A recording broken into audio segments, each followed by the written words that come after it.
السلام علیکم ورحمۃ اللہ وبرکاتہ۔ اللہم صلی علی سیدنا محمد وعلی آل سیدنا محمد وبارک وسلم۔ رب اشرح لی صدری ویسر لی امری واحلل عقدۃ من لسانی یفقہوا قولی۔ اللہ تعالیٰ کا بہت بڑا کرم احسان ہوا، اس نے ہمیں انسان بنایا۔ دنیا کے اندر 18,000 مخلوقات ہیں، مگر انسان اللہ تعالیٰ نے انسان کو جو بنایا وہ اشرف بنایا ہے، یعنی اشرف المخلوقات بنایا ہے۔ ساری چیزوں کو اللہ تعالیٰ نے انسان کے تابع کر دیا، اور خود اللہ تعالیٰ نے حکم دیا انسان میرے تابع ہو۔ اور عالم ارواح کے اندر اللہ تعالیٰ نے ساری روحوں کو جمع کرا، اور جمع کرنے کے بعد اللہ تعالیٰ نے عہد لیا، الستو بربکم، بتاؤ تمہارا رب کون ہے؟ تو ساری روحوں نے اقرار کرا، قالوا بلا شہیدنا، بے شک آپ ہی ہمارے رب ہیں۔ تو علماء سے سنا ہے اللہ کا حکم ہوا، یعنی میں تمہیں دنیا کے اندر امتحان کے واسطے بھیجوں گا۔ تو میرے بھائی، دنیا جو ہے یہ ایگزامینیشن ہو رہی ہے۔ ہم دنیا کے اندر جو ہے ایک اس ٹائم امتحان دینے کے لیے آئے۔ یہ ہمارا جو ہے ایک پیریڈ ٹائم چل رہا ہے۔ اگر ہم نے اللہ کے حکم کو رسول اللہ صلی اللہ علیہ وسلم کے طریقے پہ گزار کے چلے گئے تو اللہ تعالیٰ ہمیں کامیاب کر دے۔ تو میں کہہ رہا تھا، اللہ تعالیٰ نے ہم پر احسان کرا، اس نے ہمیں انسان بنا دیا۔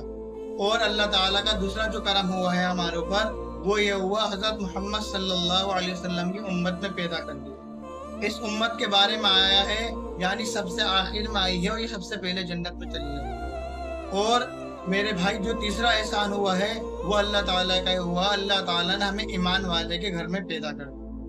بتایا ایمان کا مل جانا یہ تو فخر کی بات ہے۔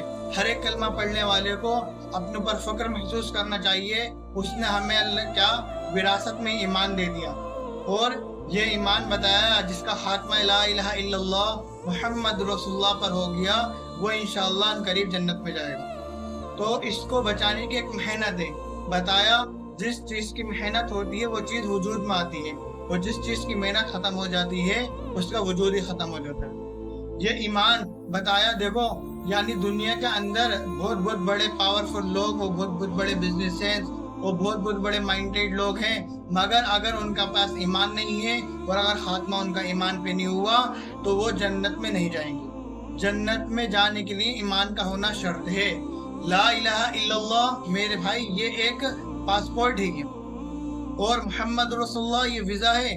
یعنی لا الہ الا اللہ محمد رسول اللہ، یہ دونوں چیزیں اس کی زندگی میں ہوں گی تو انشاءاللہ ان قریب جنت میں داخل ہو جائے گا۔ اب فرعون کو دیکھ لو، فرعون وقت کا کتنا بڑا بادشاہ تھا، اس کی پوری دنیا پر حکومت چلتی تھی، اور اس کا خاتمہ ایمان پہ نہیں ہوا تو اللہ تعالیٰ نے قیامت تک اس کو عبرت کا نشان بنا دیا۔ اور میرے بھائی نمرود کو دیکھ لو، نمرود یعنی ابراہیم علیہ السلام کو اس نے کتنی بڑی کیا نام ہے، یعنی ابراہیم علیہ السلام کو اس نے آگ کئی مہینے یعنی 6 مہینے علماء کرام سے سنا ہے غالباً آگ جلائی تھی، پھر ابراہیم علیہ السلام کو اس کے اندر ڈالا گیا تو ابراہیم علیہ السلام یعنی فرشتے، پانی کا بھی فرشتہ آ گیا، ہوا کا بھی آ گیا، مگر ابراہیم علیہ السلام کون ہے؟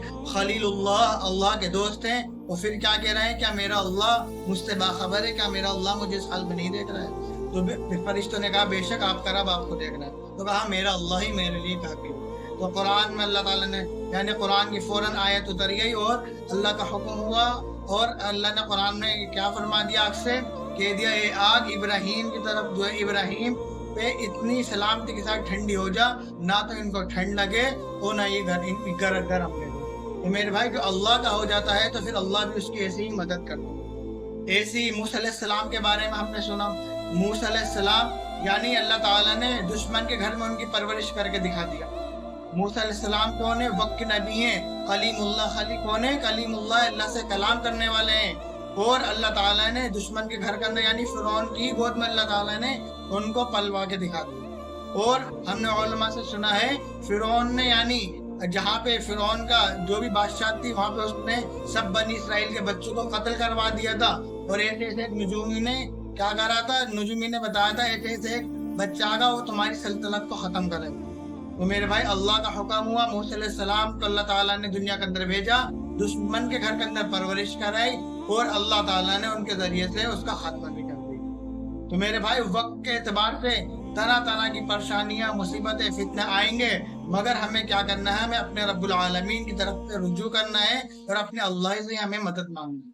کیونکہ اس ٹائم جو ماحول چل رہا ہے وہ اس طریقے کا ماحول چل رہا ہے، ہمارے ایمانوں کو بھی ہم سے کھینچا جا رہا ہے، ہمارے مالوں کو بھی ہم سے کھینچا جا رہا ہے، اور ہماری جانوں کو بھی ہم سے کھینچا جا رہا ہے، اور ہم بے بس ہیں، ہم کچھ نہیں کر رہے ہیں، کیونکہ ہم نے رب العالمین کا دامن چھوڑ دیا، ہم نے حضرت سرکار دو عالم صلی اللہ علیہ وسلم کا ہم نے دامن چھوڑ دیا۔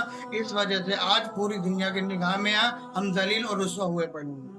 میرے بھائی، صحابہ جب ایمان لے کر آئے تھے تو انہوں نے لا الہ الا اللہ دل کے اندر اتارا تھا، اور محمد رسول اللہ ان کا عمل سے جھلکتا تھا، وہ ظاہری ان کا محمد رسول اللہ ایسا ہوتا تھا، انہیں کسی سے کہنا ہی نہیں پڑتا تھا۔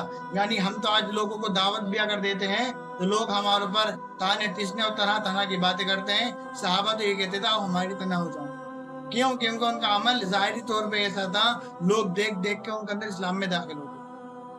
آج ہم سے لوگ بھاگتے ہیں، اور لوگوں نے ریسرچ کری، لوگوں نے کہا اسلام تو بہت اچھا ہے مگر مسلمان اچھے نہیں ہیں۔ کیوں؟ کیونکہ مسلمانوں نے جناب محمد رسول اللہ صلی اللہ علیہ وسلم کا طریقہ چھوڑنے کے بعد غیروں کا طریقہ اپنا لیا اور اللہ کی نگاہ سے گر گئے۔ اور حدیث میں بھی آتا ہے جس کا مفہوم ہے، جب امت کے لوگوں کے اندر، مسلمانوں کے اندر یعنی دنیاوی چیز اور دنیاوی ہیبت زیادہ یعنی بڑھ جائے گی تو پھر اللہ کی نگاہ سے گر جائے گی۔ آج یہی ہو رہا ہے، دنیا کی چیزوں کو ہم بڑا سمجھ رہے ہیں، مال و دولت کو بڑا سمجھ رہے ہیں، تو پھر اللہ کی نگاہ سے بھی ہم گر گئے۔ اور حدیث میں تو یہاں تک آتا ہے جس کا مفہوم ہے، اللہ کے رسول صلی اللہ علیہ وسلم فرمایا ہر امت کا ایک فتنہ ہوتا ہے۔ تو صحابہ نے پوچھا یا رسول اللہ علیہ وسلم آپ کی امت کا کیا ہے؟ علماء سے سنا ہے تو آپ صلی اللہ علیہ وسلم فرمایا میری امت کا فتنہ مال ہے۔ اور میرے بھائی آج دیکھ لو، ہر انسان ایک مال کے پیچھے رات دن ایک کرے دے رہا ہے، مگر جو اللہ نے اس کے نصیب میں مقدر میں لکھا ہے وہ اس کو 100% ملے۔ نہ ہمیں جائز کی پرواہ، نہ جائز کی پرواہ ہے، ہم بس کہتے ہیں کہیں نہ کہیں سے ہمارے پاس مال آ جائے۔ ہم تحقیق بھی نہیں کرتے، نہ اپنے علماء کرام سے پوچھتے ہیں، اور ادب بھی ہمارے اندر سے بالکل ختم ہو رہا ہے۔ اللہ کے رسول صلی اللہ علیہ وسلم فرمایا جس نے چھوٹوں پر رحم نہیں کرا، بڑوں کا ادب نہیں کرا اور علماء کرام کی قدر نہیں کری، وہ ہم میں سے نہیں۔ تو میرے بھائی آج ہمارے اندر یہ چیزیں کہاں ہیں؟ آج ہمارے اندر دن پہ دن یہ چیزیں ختم ہوتی چلی آ رہی ہیں۔ اسی وجہ سے ہم دن پہ دن جو ہے پستی کی طرف پہنچتے چلے جا رہے ہیں۔ تو خدارا اللہ کا ذکر اور اللہ کا دھیان اور 5 وقت کی نماز کو جو ہے مضبوطی سے پکڑ لیں، اور مدد بھی اللہ کی جو یعنی شامل حال ہوگی وہ نماز کے ذریعے سے ہوگی، کیونکہ جب نماز جیسی دولت صحابہ کو ملی تو صحابہ کے اندر ایک خوشی کا ماحول بن گیا، پھر کہا اللہ سے براہ راست لینے کا ذریعہ ہمیں مل گیا۔ تو میرے بھائی زیادہ سے زیادہ ہمیں کیا کرنا ہے؟ ہمیں اپنے ایمان کو مضبوط اور ایمان کو بنانا ہے، اور ذکر الہی میں بھی لگنا ہے، 5 وقت کی نماز پہ ہمیں جمے رہنا ہے، اور اپنے یار دوستوں کو بھی اس بات کی دعوت دینا ہے، گھر والوں کو بھی دعوت دینا ہے۔ اور کل قیامت کے دن بھی سب سے پہلے حساب بھی نماز کا ہوگا۔ جس کی نماز صحیح نکلی وہ تو کامیاب و کامران ہو جائے گا، اور جس کی نماز صحیح نہیں نکلی وہ ہائے افسوس کرتا رہے گا۔ تو میرے بھائی ہمیں کیا کرنا ہے؟ ہمیں زیادہ سے زیادہ لا الہ الا اللہ محمد رسول اللہ کی دعوت دینا ہے لوگوں کو۔ یہ لوگوں اللہ کو ایک مان لو اور محمد صلی اللہ علیہ وسلم کا طریقہ اختیار لو، انشاءاللہ کامیاب ہوگا۔